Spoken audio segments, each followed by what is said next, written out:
Today we're going to have a closer look at the Mamiya RZ Pro 2. I mentioned this briefly in the Mamiya 7 video, but today I'm going to quickly recap some of the points I've already mentioned and then show you some example images and talk more about the camera design. Hello and welcome back. I'm Matt from MrLiker.com. So if you've already seen the Mamiya 7 video, to quickly recap, the average cost of a Mamiya RZ Pro 2 seems to be around £850 at the time of making this video. The weight of this camera with this kind of setup is roughly 2.4 kilos, so it's a reasonably heavy kind of tank of a camera. This is a modular camera design, meaning you can take the back off, you can take the prism off, and you can take the lens off. So what do I mean exactly? These cameras, you can use either a waist level viewfinder, which is one where you open it up and kind of look down it like so, or you can get like an eye level prism finder, which I'll show you in a second because I've got one on the Hasselblad. You just press the two buttons on the top and the prism pops off, and there's your, I guess, equivalent of your ground glass underneath.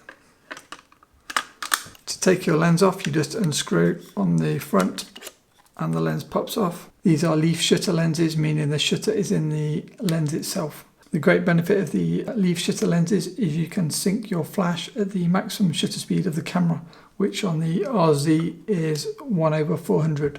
To put the lens back on, you're just lining up the red dot with the red line on the top of the lens.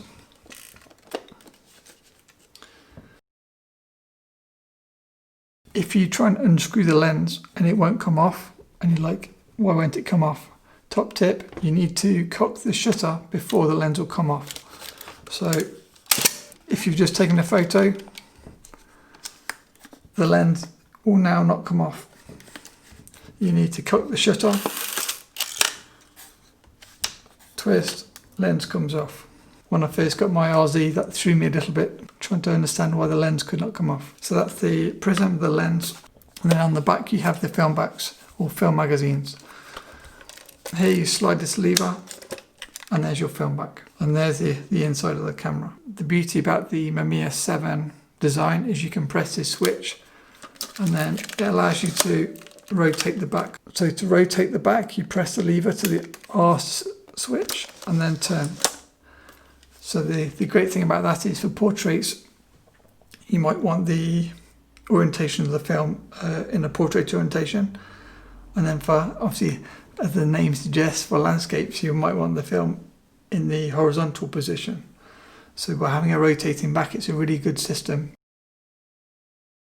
One downside of the Mamiya 645, the little brother of the RZ, is if you shoot portraits like myself and you prefer the waist level viewfinder, you have to kind of shoot the camera like this to get your kind of film playing into portrait orientation. Where on the RZ it's so much better, where you just rotate the back and you don't have to look like and have like a correct neck trying to take your picture, which is even more kind of disorientating because everything's back to front, so you end up going like this in front of your model, pretty much trying to find where they've gone. It's like back to front and upside down, it seems. I know the Mamiya 645 is a popular camera, and I do have one, and I'll dig it out if you want me to do a review on the Mamiya 645 Super.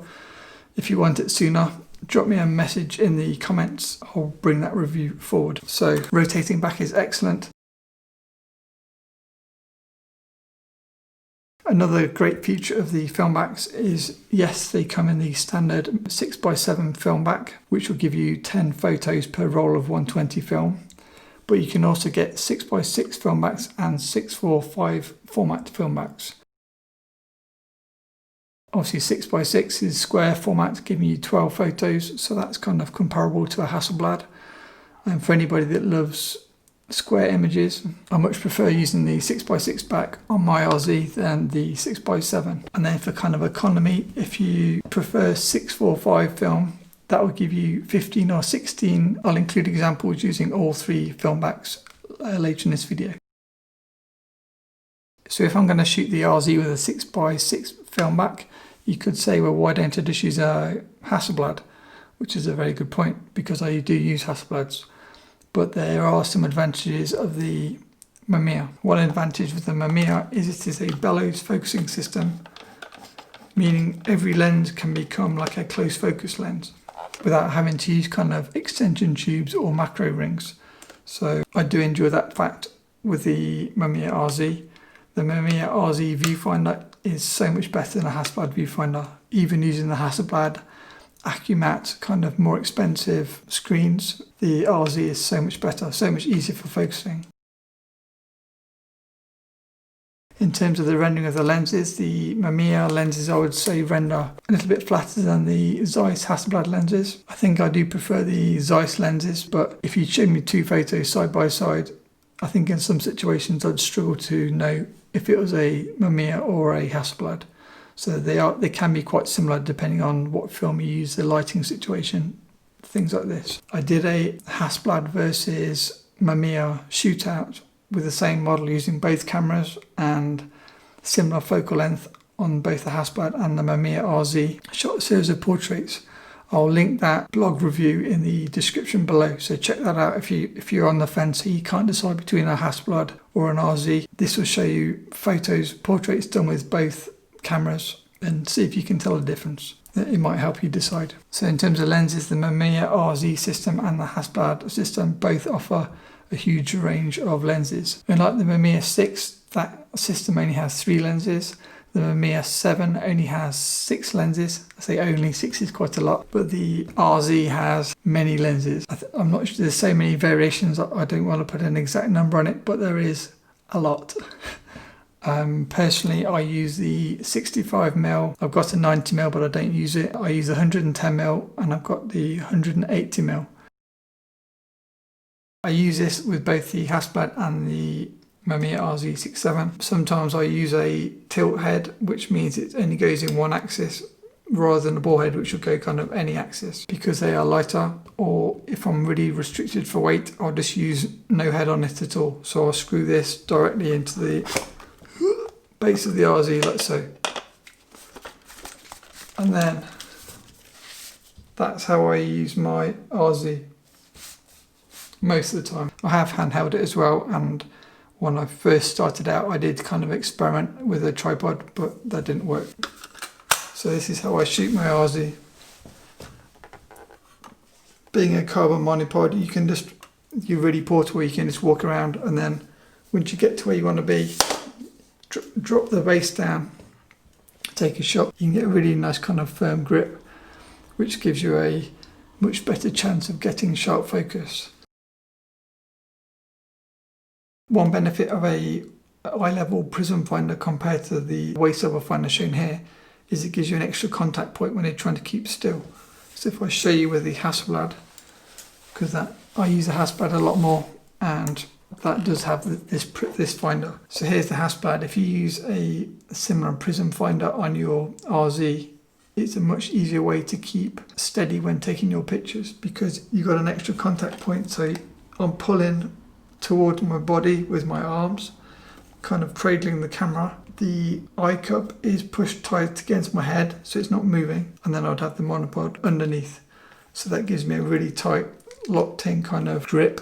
So if I'm doing really precision, shallow depth of field kind of portrait work, these types of finders work well. As I say, I use a Hasselblad more than the RZ, so I don't have one for the RZ. From a practical point, the eye level viewfinders are also excellent. One disadvantage of the waist level viewfinder is the problem you've got if you're shooting portraits like me, unless you're going to shoot up at all your models like so. If a model is taller than you or the same height as you, you will need to have walk around with a ladder or a box to get higher than the model, because since the model's eyes are here and you're trying to shoot like a head level portrait, you need to be above her. So your head's going to now be here. So you need to be like a foot taller than your model to be able to do like an eye level, at least a foot probably taller than your model, to get an eye level shot with the Mamiya using the waist level finder. And then once they put on their 6-inch heels, you have no hope. You just end up feeling like some little person shooting up at them like this. So that is one practical reason why waist level finders are not suited for every application. So if you're planning on doing photo shoots of models and you want to shoot them at normal kind of orientation, I recommend taking a stool, a ladder, or only booking kind of 4-foot models. No jokes. But no, you will need to get up. You will need to find a way to get yourself up to the right height. So not to do all the under the chin type angle photos. Under the chin angle type photos do look cool, and I do enjoy that style, but do bear in mind, if the model wants a head level shot, eye level prism finders make it so much easier.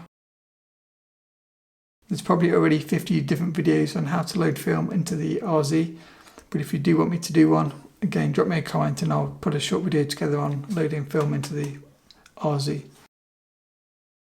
Great camera, especially for portraits. I didn't go through a lot of the features. There is the hot shoe on the side. You control the shutter speed on the shutter speed dial, which is also on the side. The aperture, you control it on the lens itself, and you've got your big film advanced crank on the side of the camera, like so. It's not a very quiet camera, so probably less suited for street photography if you did want to carry a 2.4 kilo camera around with you all day. So that's the Mamiya RZ Pro 2.